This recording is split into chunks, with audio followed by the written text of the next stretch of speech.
up, long hairs? This is Sergio, aka El Sergioso. You may have remembered me from my last video, curly hair routine.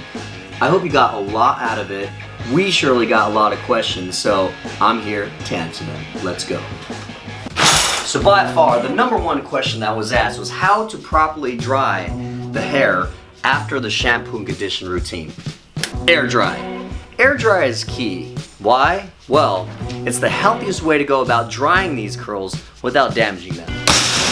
So you may be asking yourself, why not just blow dry it? Well, the fact of the matter is, blow drying can cause damage to the curls. We don't want that. I personally would avoid it altogether. However, if you are going to do it, see how long you can last in between blow dries. My personal technique for drying the hair goes a little something like this. I do a lot of driving for what I do in business, and you know, assuming you guys are driving too, but if you don't drive, we'll get into that later. There's still air drying techniques that doesn't require a moving vehicle. AC is coming on. Bam, we got it on low. Now I got it facing the face, okay? We're gonna crank it up, and then we're gonna point, and this is all just my little technique. I've never taught anybody this. This is great. So I always get one towards the top of the head, the bangs, if you will, and then I point the other towards like the bottom of the hair. Bam. So now I got this side drying up here, and then this side drying down here. The reason why I do this is you can see I got like this little wave here, and I like to create volume. I personally don't like my hair to look like a wet dog all day. If you let the hair, and again, this may be your style, but I don't personally like to have a center line going and then the hair drying and then it just looks like it's stuck to your face. I like a little volume, especially with curly hair. I think volume is important. That's what makes the wow factor. I'm already feeling like a nice dry. I can already feel it drying pretty well. The reason why I flip it to one side, you'll see here in a moment, I'll flip it to the other side, is because I'm training the hair not to find a home. Just as it's drying on this side, I'm gonna flip it, and I'm gonna dry the other side. And I'm gonna do slight. So now this air conditioner on my right is gonna go down, and you can already see it's blowing the bottom of my hair. And then this one, I'm gonna go to the bangs again. So just a little switcheroo. It's crazy. We've been driving for not even 5 minutes, and this is the healthy way to dry the hair. I mean, if you really wanted to find the healthy way, this dude in the convertible right here, man. Here's another tip. If I'm, you know, gonna be somewhere very soon, this may be loud for the camera, but I'll actually open some windows, and now I feel the air all around.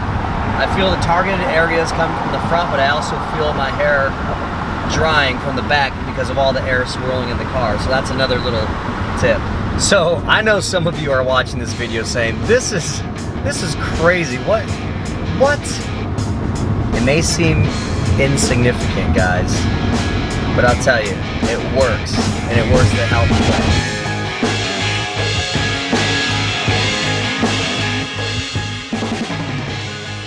Some of you don't have a car. You're asking yourself, El Sergioso, what do I do? Well, step outside, let the wind do the hard work, right? Luckily here in San Diego today, we got some nice ocean breeze going on.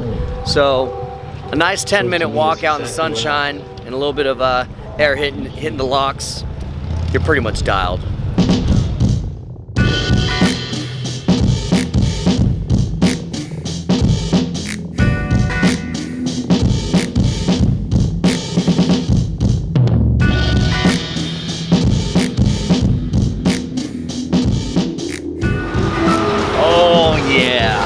Feeling good, hair's dry. This is gig ready hair. Let's get into a couple of other questions.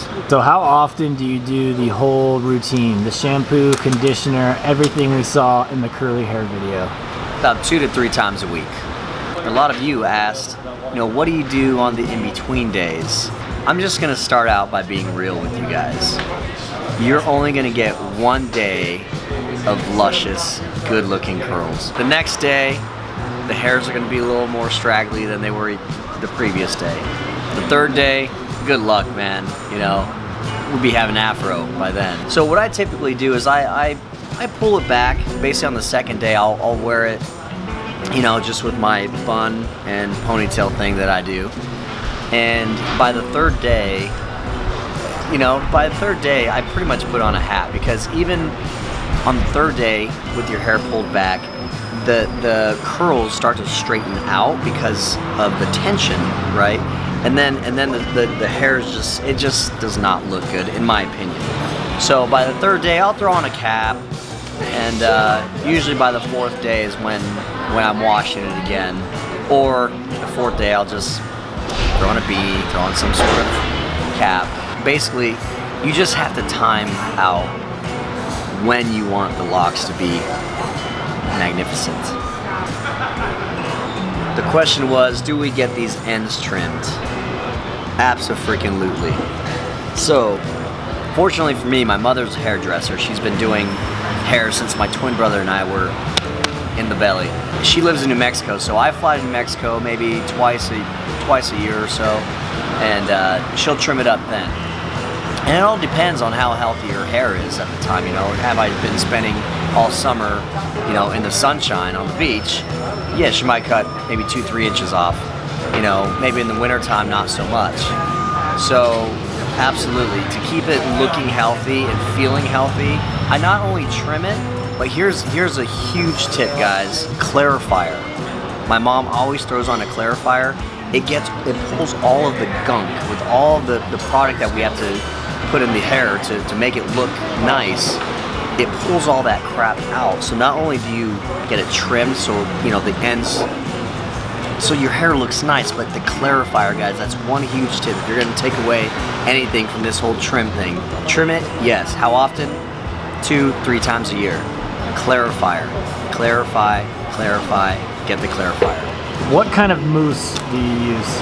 Well, in a pinch, this one night I needed some mousse. I ran out of Paul Mitchell, so I went to a nearest store and got the Herbal Essence Level 3. And I found that it just dialed in my hair pretty well. So I think the right answer to all this is basically just find out what works for your curls. Some of you guys have curls that are a little more loose, you know, some a little more tight. Find out what works for you. Again, Paul Mitchell Mousse, the red cap, I used it for years. You know, something is seemingly quote unquote cheap, you know, as Herbal Essence, the Level 3, it just really dials in my curls. So find out what works for you. Can I use curling cream instead of mousse? I don't have too much insight on this, but I think the insight I do have is enough to at least help me make the decision not to really use creams. I like using mousse because it holds these curls together, right? It holds them together pretty well. Creams, once it wears off, all this would just split, and I just don't like the texture look of it. So I personally don't use creams. I just stick with mousse, keep it simple.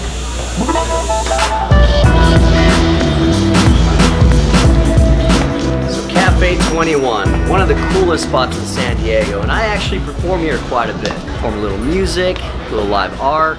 You can catch all that stuff on Instagram, Sergio's Art and Music. Now, I really hope you guys learned a few tips and tricks, at least some of the stuff that I do to, you know, take care of the curls, nice and healthy, no damage, have fun along the way. So, thank you guys for tuning in to Longhairs. See ya!